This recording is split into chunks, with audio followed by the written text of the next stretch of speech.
Selamat datang pada video presentasi perkembangan teknologi dan etika komputer dalam bidang transportasi yang akan dijelaskan oleh Sopyan Manurung dengan NIM 113181024,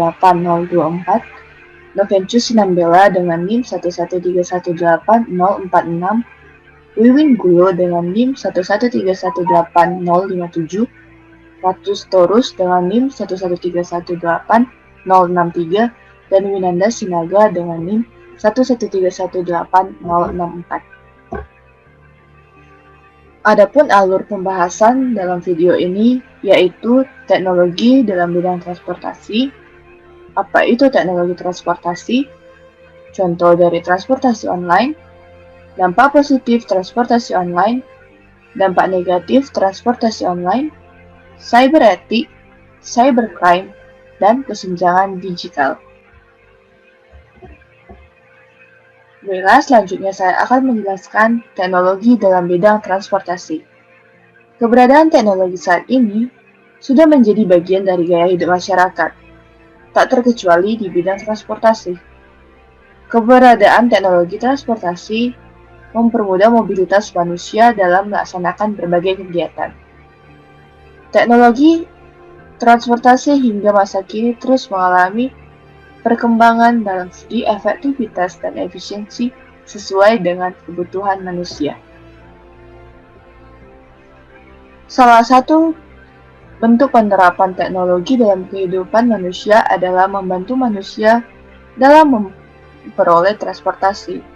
Contohnya dengan adanya kehadiran transportasi online.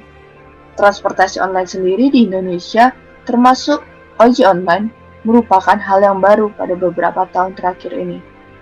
Saat ini, bahkan kebanyakan orang menggunakan jasa ini untuk mengantarkan mereka ke tempat tujuan yang diinginkan.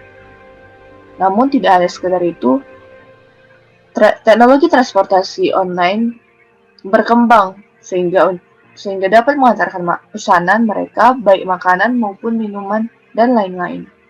Tentu saja hal ini memberikan dampak tersendiri bagi masyarakat, baik itu dalam bentuk positif ataupun dampak negatif. Beberapa contoh jasa transportasi online yang ada yaitu Uber yang mulai dikembangkan sejak tahun 2009, Gojek yang berada di Indonesia mulai dikembangkan pada tahun 2010, Grab asal Malaysia mulai dikembangkan pada tahun 2012, dan InDriver asal Rusia yang mulai dikembangkan pada tahun 2013. Selanjutnya akan dijelaskan oleh teman saya. Selanjutnya saya akan menjelaskan dampak-dampak positif dan juga negatif dari transportasi online ini. Yang pertama, dampak positifnya yaitu mudah, artinya dapat memudahkan masyarakat dalam mencari angkutan.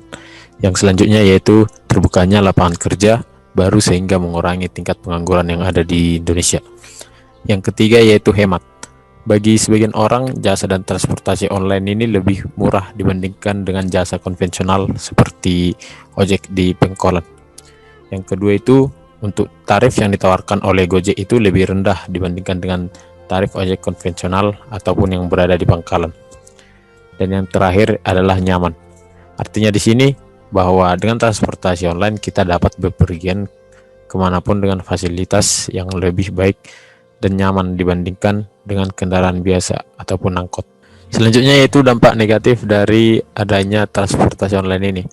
Yang pertama itu yaitu macet dan juga polusi. Artinya fleksibilitas yang dimiliki kendaraan pribadi membuat masyarakat banyak menggunakan kendaraan pribadi sebagai alatnya untuk melakukan transportasi online sehingga dapat menyebabkan beberapa hal seperti macet dan juga polusi.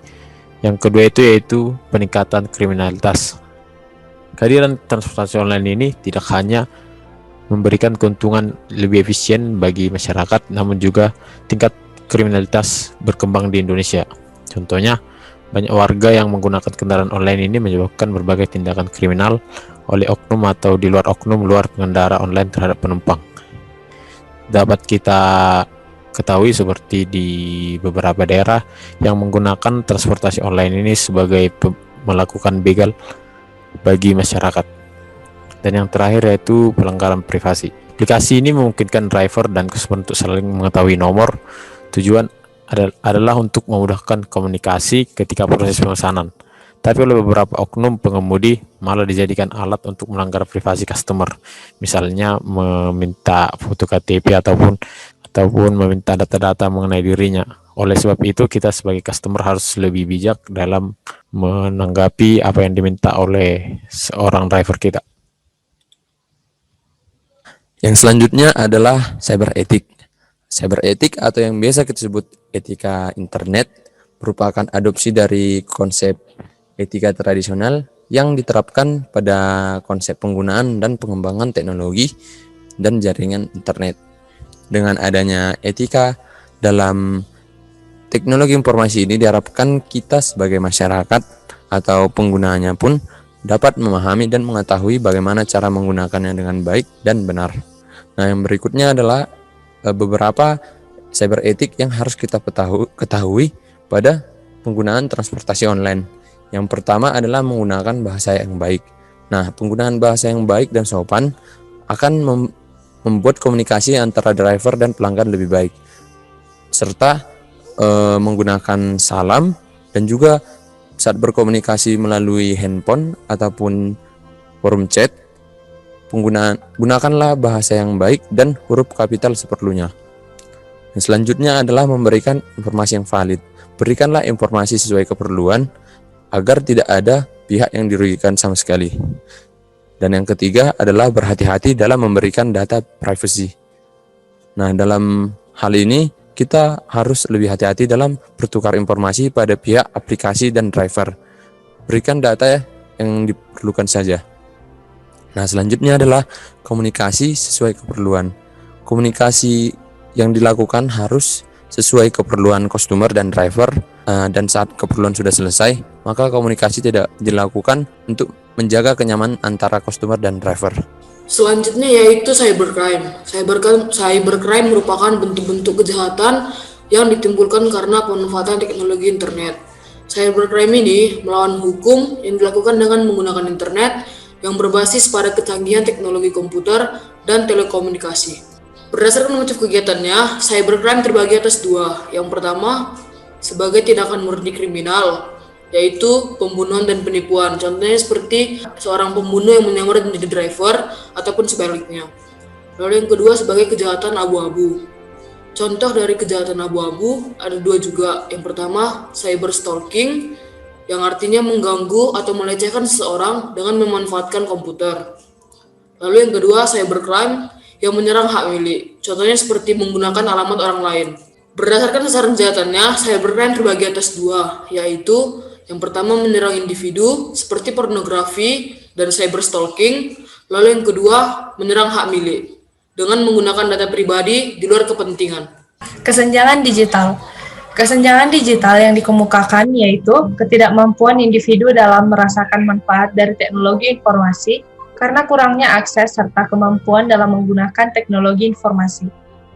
Berdasarkan definisi tersebut, dapat disimpulkan bahwa kesenjangan terjadi antara tingkat individu, rumah tangga, bisnis, dan area geografi yang tingkat sosial ekonominya berbeda, berdasarkan kesempatan mereka untuk mengakses teknologi informasi dan komunikasi. Pada transportasi online di Indonesia, terdapat kesenjangan digital. Contoh kesenjangan digital pada transportasi online yaitu 1. Tidak meratanya penggunaan transportasi online di Indonesia. Seperti yang kita tahu, pada daerah-daerah kecil belum menyediakan layanan transportasi online karena keterbatasan akses. Yang kedua, perbedaan layanan suatu transportasi online pada setiap wilayah. Dapat dilihat pada contohnya aplikasi Gojek yang merupakan salah satu transportasi online di mana Gojek memiliki fitur Go Message. Untuk beberapa daerah belum memiliki fitur Go Message pada aplikasi Gojek. Sekian presentasi dari kelompok kami. Sekian dan terima kasih.